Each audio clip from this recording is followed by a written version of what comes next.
আপনি যথাযথভাবে নামাজ আদায় করেছেন, তারপর আল্লাহর বিধান, মাল দান করা, আত্মীয়স্বজন হক আদায় করা, সেবামূলক কাজ করা। সেবামূলক কাজটা কিন্তু একটা বিরাট ইবাদত। এটা কিন্তু আমরা বুঝি না। আমরা বুঝি ওই মসজিদের নফল পড়া ইবাদত।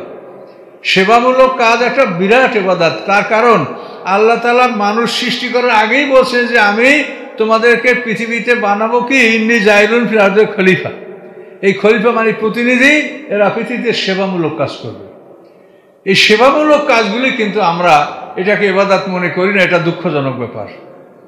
যে যেখানে আসেন আপনাকে একটা সেবা করার জন্য সেখানে নিয়োগ করা হয়েছে, কিন্তু ওই সেবামূলক কাজটাকে আপনি সঠিকভাবে পালন করেন, সবাই যেটা সঠিকভাবে পালন করে, তো এই দেশটা তো স্বর্গে পরিণত হবে। কিন্তু এই সেবামূলক কাজকে এরা মনে করে অফিসে আমি ঘুষ খেয়ে আসেনি দেখি মসজিদে যাই আল্লাহু আকবার। কি এটা হইল? কাজে এই যে একটা ধারণা, এটা কিন্তু মস্ত বড় খারাপ ধারণা, যে আপনাকে যে দায়িত্ব দিয়েছে সেবামূলক কাজে সেইটা আপনি ঠিক মতো করেন না, আর আল্লাহু আকবার বলে আল্লাহকে খুশি করবেন। আপনার নামাজের কোনো প্রয়োজন আছে? আল্লাহর প্রয়োজন হলো আল্লাহ যে আপনি তার বান্দার সেবা করবে, এটা আল্লাহর প্রয়োজন। এই জন্য আল্লাহ আপনাকে দায়িত্ব দিয়েছেন। কিন্তু আপনি বান্দার সেবা না করে আপনি আল্লাহকে খুশি করতে চান, কেন? আপনার নামাজ দিয়ে আল্লাহ কি করবে? কি প্রয়োজনে লাগবে আপনার নামাজ, বলেন? কাজে এই জন্য নামাজ পড়বেন মনকে ভালো করার জন্য। মন ভালো হবে, ভালো কাজ হবে। আর ভালো মন তৈরি করার জন্য নামাজ প্রয়োজন। আর ভালো নামাজ পড়ার জন্য সবসময় আল্লাহর জিকির, আল্লাহর স্মরণ, এটা থাকতে হবে। সবসময় আল্লাহর স্মরণে যারা থাকবে না তাদের নামাজ ভালো হবে না।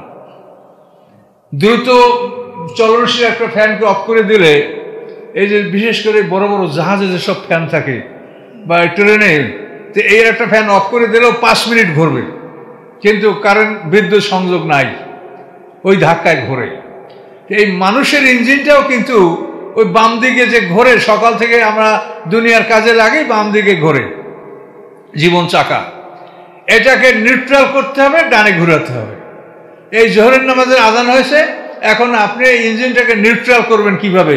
এই জন্য নিউট্রাল করার জন্য 4 রাকাত সুন্নাত পড়তে বলা হয়েছে। যে 4 রাকাত সুন্নাত পড়ার মাধ্যমে তোমার ইঞ্জিনটা নিউট্রাল হবে। এরপরে প্রকৃত নামাজ হলো তোমার 4 রাকাত ফরজ নামাজ। কাজে ইঞ্জিনকে নিউট্রাল করলেই তুমি তার গিয়ার চেঞ্জ করে তাকে ডানে ঘুরাতে পারবে। কি কথা বুঝতে পারছেন? তো এই জন্য কেন সুন্নাত নামাজ পড়তে হয়? আজানের পরে কেন কোনো কথা বলতে হয় না? আজানের পরে জামাত শেষ না হওয়া পর্যন্ত গোল হয়ে বসা নিষেধ মসজিদে। গোল হয়ে বসলে আল্লাহ পড়াশোনা একের মুখ আর একদিন তাকাইলে তো কথাবার্তা শুরু হবে। এগুলো সম্পূর্ণ নিষেধ করা হয়েছে কেন? কাজে এই জিনিসগুলো বুঝতে হবে। এই বোঝার নামটা হলো মারেফাত। কথা বুঝতে পারছেন? মারেফাত মানে বসে বসে সকাল সন্ধ্যা জিকির করেন, এটা মারেফাত হলো একটা জিনিস আপনি বুঝবেন যে আপনাকে আসলে কি জন্য কি করতে বলা হয়েছে, এইটার নাম মারেফাত। কাজেই বুঝে শুনে আমাদের কাজ করতে হবে। তো আল্লাহ তাআলা বান্দার পাপ সম্পর্কে যথেষ্ট অবহিত আছেন। তিনি এগুলো লিখে নিয়ে রেকর্ড করে রেখেছেন। হাসরের ময়দানে এগুলো আমাদের সামনে উপস্থাপন করাবে। বিচার দিনে এগুলি নিয়ে পরীক্ষা নিরীক্ষা করে আমাদের সঠিক বিচার করা হবে। আল্লাযী খালাকাস সামাওয়াতি ওয়াল আরদা ওয়া মা বাইনাহুমা ফি সিত্তাতি আইয়াম। আল্লাহ তার পরিচয় দিয়েছেন। তিনি কে?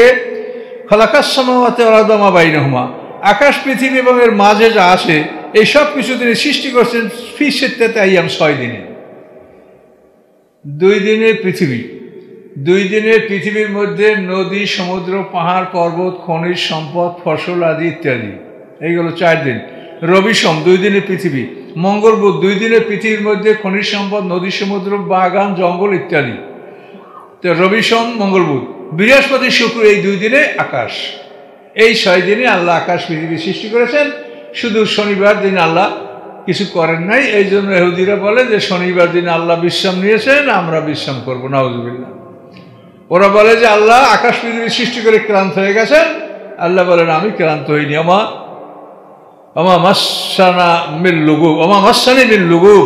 আল্লাহ বলেন আকাশ পৃথিবী সৃষ্টি করে আমি ক্লান্ত হইনি। ইহুদিদের কথা খুব বেয়াদবের মতো কথা। ওরা আল্লাহ রসুলকে প্রশ্ন করেছে যে আল্লাহ আকাশ পৃথিবী কয়দিন সৃষ্টি করছেন? আল্লাহ রসুল বলছেন 6 দিনে। তারপর ইয়া রসুল্লাহ, এরপর আল্লাহ কি করলে তা তো আপনি বললেন না। বলে কি করছে? এই সৃষ্টি করি আল্লাহ ক্লান্ত হইয়া একেবারে ঠাস করে আরো শীতে পড়ছে কষ্ট হইয়া। আল্লাহ রসুল নাউজুবিল্লাহ, আল্লাহ কখনোই ক্লান্ত হন না। মানুষের যে অবস্থা এর সাথে আল্লাহকে তুলনা করা যায় না। কথা বুঝতে পারছেন? মানুষের অবস্থার সাথে আল্লাহকে তুলনা করা এটা শিরক, এটা কখনোই সম্ভব না। এই জন্য আল্লাহ বলছেন লাইসা কামিসলি শাইউন, আল্লাহর কোনো মেসাল নাই, তার কোনো দৃষ্টান্ত নাই যে এই দৃষ্টান্ত দিয়ে আপনি আল্লাহকে বুঝাবেন। যদি কোনো দৃষ্টান্ত দিয়ে আল্লাহকে বুঝাতে চায় তো শিরক পর্যায়ের গুনাহ হবে। আল্লাহর কোনো দৃষ্টান্ত নাই। আচ্ছা, এভাবে 6 দিনে আকাশ পৃথিবী সৃষ্টি করে সুম্মাস্তাওয়া আলাল আরশ, তারপর তিনি আকাশে সমাসীন হলেন, আরশে সমাসীন হলেন। এখন তিনি যেমন আল্লাহ তেমন তার সিংহাসন, তেমন তার আসন গ্রহণ। এটা সম্বন্ধে আমাদের কোনো ব্যাখ্যা বলতে পারবো না। সাহাবায়ে কেরামদেরকে যদি আর ব্যাখ্যা কেউ চাইতো তাকে ধমক দিয়ে বাইর করে দেওয়া, তুমি আহলে বেদাত, তুমি মুসলমান না, এইভাবে ধমক দিয়ে তাকে বের করে দেওয়া হতো। আল্লাহ কিভাবে আসন গ্রহণ করছে এটা কি তোমার বিষয়? কাজেই আল্লাহ যেভাবেই তার জন্য শোভনীয় সেভাবেই তিনি আসন গ্রহণ করেছেন। আর রহমান, এবং তিনি দয়ালু। এই রহমান নামের দয়াটা সকল শ্রেণীর সৃষ্টিরা পায়, মোমেন, কাফের, ইহুদি, খ্রিস্টান সবাই। শোনেন, চোরেও কিন্তু আল্লাহর কাছেই আশ্রয় চায় যে আল্লাহ আমি চুরি করতে চাই যেন ধরা না করি। চোরেও কিন্তু আল্লাহকেই ডাকে। চোরের আল্লাহ ওই আমাদের আল্লাহ, একই আল্লাহ। কাজে এই জন্য আল্লাহকে সবাই ডাকে। তো যে আল্লাহ সবার প্রতি দয়া করেন সেই আল্লাহর নাম হলো রহমান, আর যে আল্লাহ মোমেনদের প্রতি দয়া করেন সেই আল্লাহর নাম হচ্ছে রহিম। এই আল্লাহর 99টা নামের 99টা বৈশিষ্ট্য আছে। তো রহমান নামের বৈশিষ্ট্য যে আল্লাহ সবার প্রতি দয়া করেন। এই জন্য হাশরের ময়দানে আল্লাহ তাআলা রহমান থাকবেন না, তিনি রাহিম নাম নিয়ে সেখানে সিংহাসনে আরোহণ করবেন। রহমান তিনি থাকবেন না, রহমান নামটা সেখানে ওমিট করা হবে। ফাসআল বিহি খাবিরা, আল্লাহ বলেন যে যারা খবর জানে তাদেরকে জিজ্ঞাসা করে দেখেন। অর্থাৎ যারা এই সম্বন্ধে অবগত, অর্থাৎ পূর্ববর্তী আহলে কিতাব, পূর্ববর্তী আলেম, তাদের কাছে আপনি জিজ্ঞাসা করতে পারেন যে এই কথাগুলি আল্লাহ এভাবে বলেছেন, এবং এগুলো আল্লাহর কথা, আগে পরে সবসময় আল্লাহ তাআলা একই ধরনের কথা বলেছেন। এরপরে সেজদায় যাওয়ার সময় সবাই একটা সেজদা দিয়ে যাবেন মসজিদ থেকে বের হওয়ার আগে। ওয়াইজা কিলা মুসজিদুর রহমান, যখন তাদেরকে বলা হয় যে রহমানের উদ্দেশ্যে সেজদায় লুটিয়ে পড়ো, সেজদা দাও, রহমানকে সেজদা করো, কলু আমার রহমান, রহমানকে, আর রহমান করা চেনে না। এবং আরবের মুশরিকরা বলতো অত্যন্ত বেয়াদবি কথা, বলে আমরা রহমান বলতে তো ইয়ামামার ওই ব্যক্তিকে বুঝি যে নিজে নবী দাবি করছিল, ইয়ামামা সেই মুসাইলামা কাযযাব, আমরা তো রহমান বলতে তাকে বুঝি, নাউযুবিল্লাহ। আমার রহমান, রহমান কি? আর নাসজুদু লিমা তা'মুরুনা, হ্যাঁ, আপনি যে আদেশ করেন তার সামনেই কি আমরা সেজদায় লুটিয়ে পড়বো? মুশরিকরা বলে। ওয়াজাদাহুম নুফুরা, এবং তাদের ঘৃণা আরো বেড়ে যায়।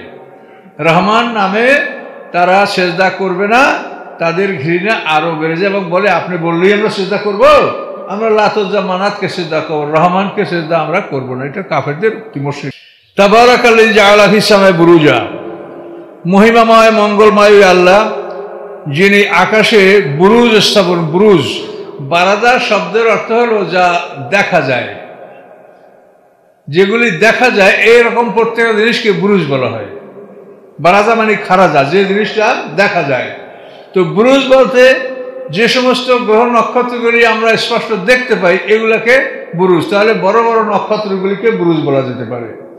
বুরুজ মানে আকাশে কক্ষপথ, যে কক্ষপথে চন্দ্র, সূর্য, গ্রহ নক্ষত্রগুলি চলাচল করে, এগুলোকেও বুরুজ বলা হয়। বুরুজ শব্দ অর্থ বড় অট্টালিকা, টাওয়ার, এবং বিশেষ করে যেটাকে বলা হয় গম্বুজ, স্কাই বাওয়ার্স, মানে স্কাই বাওয়ার, আকাশকে গম্বুজ বলা হয়। মানে আকাশকে উপরের দিকে তাকালে তো এরকম উপরে সরু এবং আস্তে আস্তে এটা গোল মনে হয় না, এই জন্য স্কাই বাওয়ার বলা হয়, মানে আকাশ গম্বুজ। এই গম্বুজ জাতীয় জিনিসকে বুরুজ বলা হয় আরবিতে। তো এই জন্য আল্লাহ বলেন মহিমাময় মঙ্গলময় সেই আল্লাহ যিনি আকাশে অনেক দৃশ্যমান নক্ষত্র সৃষ্টি করেছেন, আকাশে গ্রহ নক্ষত্রের জন্য চলার তিনি রাস্তা নির্মাণ করেছেন, তারা আপন আপন কক্ষপথে চলে। ও জাআলা ফিহা সিরাজাম ওয়া কামারাম মুনিরা, এবং সেই আকাশে আল্লাহ একটি জ্বলন্ত প্রদীপ এবং একটি আলোদানকারী চাঁদ সৃষ্টি করেছেন। সিরাজ হলো সূর্য, যেটা জ্বলন্ত প্রদীপ, মানে তার মধ্যে আগুনও আছে আলো আছে, আর চাঁদ হলো আলো আছে কিন্তু ওর মধ্যে আগুন নাই, এই জন্য ওটা কামারাম মুনিরা। কথা বুঝতে পারছেন? আর সিরাজ মানে চিরাগ, মানে এটা জ্বলন্ত প্রদীপ, আগুনও আছে আলো আছে। এটা আল্লাহ সৃষ্টি করেছে। এগুলি খুবই চিন্তার বিষয়। সূর্যটা সৃষ্টি করে এমন জায়গায় স্থাপন করেছেন, কি একটা মানে ডিস্টেন্স রক্ষা করা হয়েছে যে কতখানি দূরে, সূর্যের কতখানি দূরে এই পৃথিবীটা থাকলে সৃষ্টি ধ্বংস হবে না, সৃষ্টি মরে যাবে না। আর আমরা যদি এসে আরো যদি 2000 মিটার সূর্যের কাছাকাছি হইতাম, তাহলে মনে হয় যে আমরা সব পুরে সারকার হয়ে যেতাম। আবার এখন যেখানে পৃথিবী আছে, এসে 2000 মিটার যদি সূর্য থেকে আমরা দূরে থাকতাম, তাহলে মনে হয় পৃথিবীটা বরফের চাকা হয়ে যেত। কাজে কোনখানে সূর্য, কোনখানে পৃথিবী স্থাপন করলে সৃষ্টির ভারসাম্য রাখা হবে, এটা আল্লাহ তাআলা করেছেন, আর কেউ করেছে? এই জন্য আল্লাহ বলছেন যে তোমরা এগুলা চিন্তা ভাবনা করো যে আমি আল্লাহ কিভাবে এগুলো সৃষ্টি করছি। সূর্য সৃষ্টি করে তার মধ্যে একই সঙ্গে এত পরিমাণ হাইড্রোজেন ঢুকায় রাখছেন যে এই সূর্যটা, বিজ্ঞানীরা বলে যে এখন থেকে আরো 10,000 কোটি বছর যদি সূর্যটা চলে বা জ্বলে, তো এই তার মধ্যে যে হাইড্রোজেন রাখা হয়েছে তাতে এই সূর্যটা জ্বলতে পারবে। এত পরিমাণ তেল, হাইড্রোজেন ওর মধ্যে আল্লাহ দিয়া ওটাকে আল্লাহ সৃষ্টি করছে। এর নাম হচ্ছে রব্বুল আলামিন, এর নাম হচ্ছে সারা বিশ্বের প্রতিপালক আল্লাহ রব্বুল আলামিন। হুয়াল্লাযী জাআলাল লাইলা ওয়ান নাহারা খিলফা, তিনি সেই আল্লাহ যিনি দিবারাতকে সৃষ্টি করেছেন একের পরে অন্য। এই রাত, এরপরে দিন, দিন আবার তারপরে একের পিছনে আর এক। খেলফা মানে একের পিছনে আর এক। তো তিনি সেই আল্লাহ যিনি দিবারাতকে সৃষ্টি করেছেন একের পিছনে অন্য।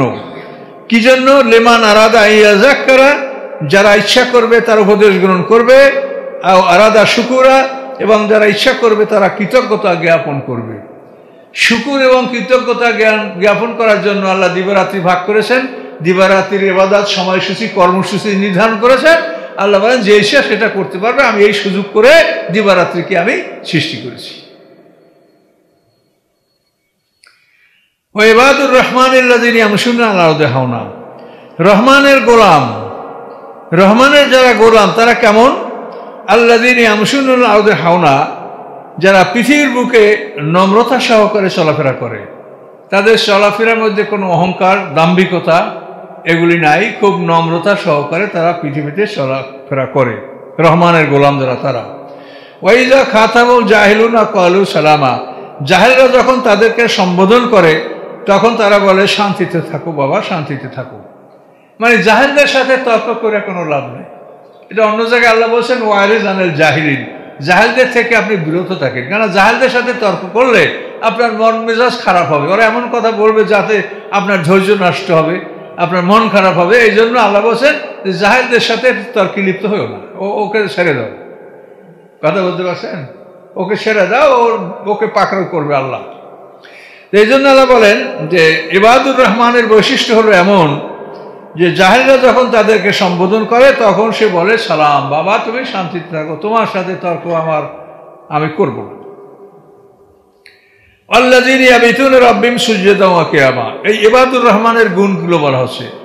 যারা রাত কাটায় রবের উদ্দেশ্যে সেজদায় এবং দাঁড়িয়ে, রবের উদ্দেশ্যে সেজদায় এবং দাঁড়িয়ে রাত কাটিয়ে দেয়। মানে রাতে তারা আল্লাহর উদ্দেশ্যে তাহাজ্জুদ নামাজ, কিয়ামুল লাইল এগুলি তারা করে। যদিও আল্লাহ এটা ফরজ করে নাই, কিন্তু রহমানের গোলাম যারা আল্লাহর ভয়ে এই কাজগুলো তারা করে। আল্লাহ রাসূল এবং সাহাবীরা তো প্রাথমিক পর্যায়ে এমনভাবে তাহাজ্জুদ নামাজ পড়তেন যে তাদের পা ফুলে যেত।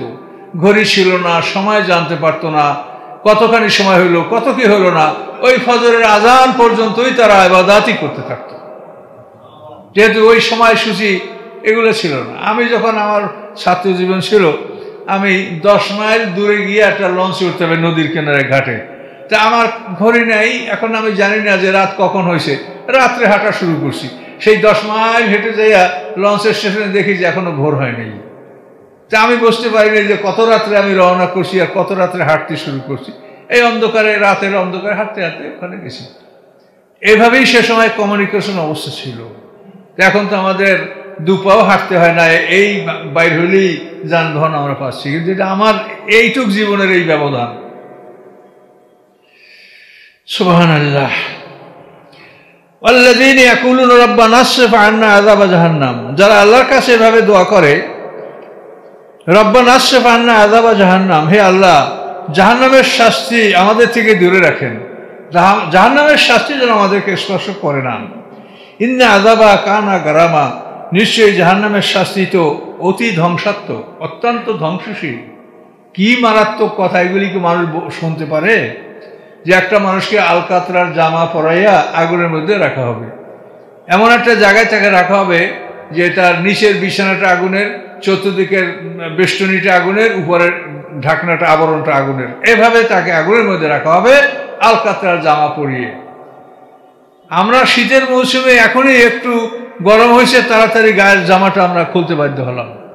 কিন্তু ওইখানে কি ওইরকম কোনো সুযোগ থাকবে? দোজখে যারা ঢুকবে তাদের হাত থাকবে বাঁধা, পাও থাকবে বাঁধা, কোনো নড়াচড়া কোনো শক্তি থাকবে না। যে এখন আলকাতার জামাটা একটু খুলে রাখি, এমন কোনো সুযোগ, হাত দিয়ে কোনো কাজ করার সুযোগ সেখানে থাকবে না। ইন্না সাআত মুস্তাকার ওয়া মুকামা, নিশ্চয়ই এই স্থানটা বিশ্রামের জন্য খারাপ এবং বসবাসের জন্য খারাপ।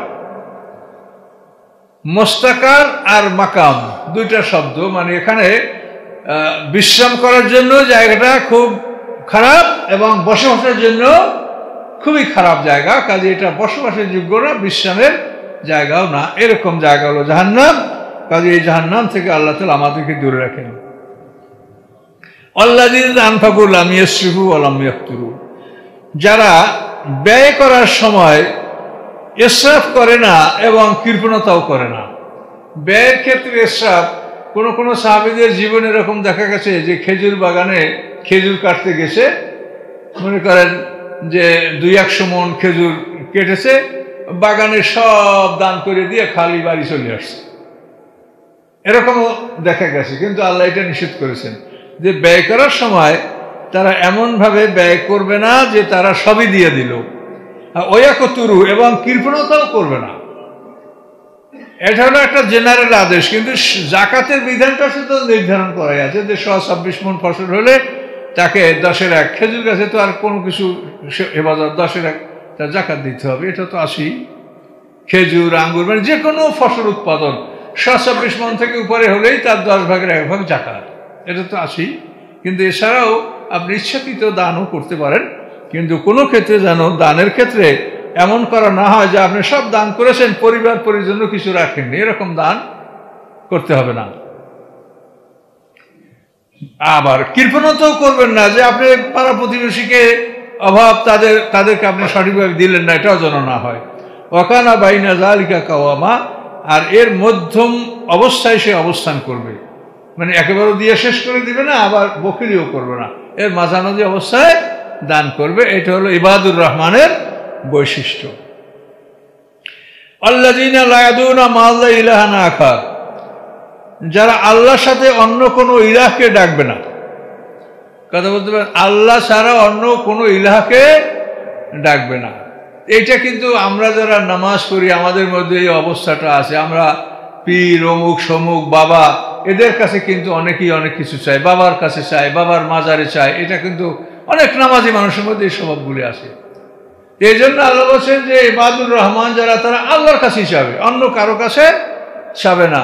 ওই মাজারে ওই বাবার কোনো ক্ষমতা নাই, ওই মাজারে সে তো মৃত অবস্থায়, তারপর জীবিত থাকলেও কোনো মানুষের কিছুই করার ক্ষমতা নাই। যার কাছে চাচ্ছেন ও আল্লাহর গোলাম, আপনিও আল্লাহর গোলাম। কাজে আপনি মালিকের কাছে চান, আপনি মালিকের কাছে আপনার প্রার্থনা, আপনি মালিককে জানান। আপনি মানুষের কাছে বা আল্লাহ ছাড়া অন্য কারো কাছে আপনি কিছু প্রার্থনা করবেন না, চাবেন না। আর কি, ওয়ালা ইয়াকতুলুন নাফসাল্লাতী হারামাল্লাহু ইল্লা বিল হক, এবং ইবাদুর রহমানের বৈশিষ্ট্য হবে যে অন্যায়ভাবে তারা কোনো মানুষ হত্যা করবে না। অন্যায়ভাবে মানুষ হত্যা করার বিষয়টা, এটা কিন্তু ক্ষমতাসীন যারা থাকে, ইসলামের ইতিহাসেও দেখা যায় যে অন্যায়ভাবে তারা অনেক মানুষ হত্যা করেছেন। কাজে আল্লাহ তাআলা জানিয়ে দিয়েছেন যে অন্যায়ভাবে মানুষ হত্যা করবে না, ইল্লা বিল হক। হ্যাঁ, হত্যা করার যদি কারো উপরে মানে অধিকার প্রতিষ্ঠিত হয় তাহলে হত্যা করবে। সেটা হলো সে কাউকে হত্যা করছে, তার বিনিময়ে হত্যা করা হবে, অথবা সে জেনা করেছে, সে বিবাহিত অবস্থায়, তাকে হত্যা করা হবে। এভাবে হত্যা করার কোনো অধিকার যদি থাকে তাহলে হত্যা করা হবে, কিন্তু অনধিকারভাবে, অনধিকার চেষ্টা করে কাউকে হত্যা করা যাবে না। এটা করলে সে চিরদিন জাহান্নামে থাকবে, এটা আল্লাহ তাআলা ঘোষণা করেছেন। ওয়ালা ইয়াজনুন, এবং তারা জেনা করবে না। অবৈধ সম্পর্ক, সিক্রেট কনকিউবাইন, গোপন বন্ধু হিসেবে নারী পুরুষের সাথে সম্পর্ক স্থাপন করা, এগুলি হারাম করেছেন আল্লাহ তাআলা। এটা যেন জেনা তারা যেন না করে। ওয়ালা ইয়াজনুন ওমাইয়াফাল যালিকা ইয়ালকা আসামা। এই ধরনের কাজগুলি যারা করবে তারা বহু পাপের সাথে তাদের সাক্ষাৎ হলো, অর্থাৎ তারা বহু পাপ সম্পাদন করলো। হত্যা, জেনা এগুলির সাথে সম্পৃক্ত যদি হয়, আল্লাহ বলেন তারা বহু পাপের সম্মুখীন হলো, বহু পাপ তারা করলো। কাজে এগুলি যেন না করা হয়। আর জেনার ক্ষেত্রে বলা হয়েছে ওয়ালা তাকরাবু জেনা, মানে জেনার ধারে কাছেও যেও না। এই ধারে কাছে যাওয়া মানে অবৈধ নারীদের সাথে কথাবার্তা বলা, হাসি তামাশা করা, একই অনুষ্ঠানে বসা, এই নারীদের কাছাকাছি যাওয়া, এটাই হলো জেনার কাছে যাওয়া। এভাবে আস্তে আস্তে সম্পর্ক গভীর হয়, শেষ পর্যন্ত একটা খারাপ অবস্থার সৃষ্টি হয়। এই জন্য এদের থেকে দূরে থাকতে বলা হয়েছে। এমনকি চলার সময় চক্ষু দুইটা নিচের দিকে রেখে আল্লাহ চলতে বলছেন।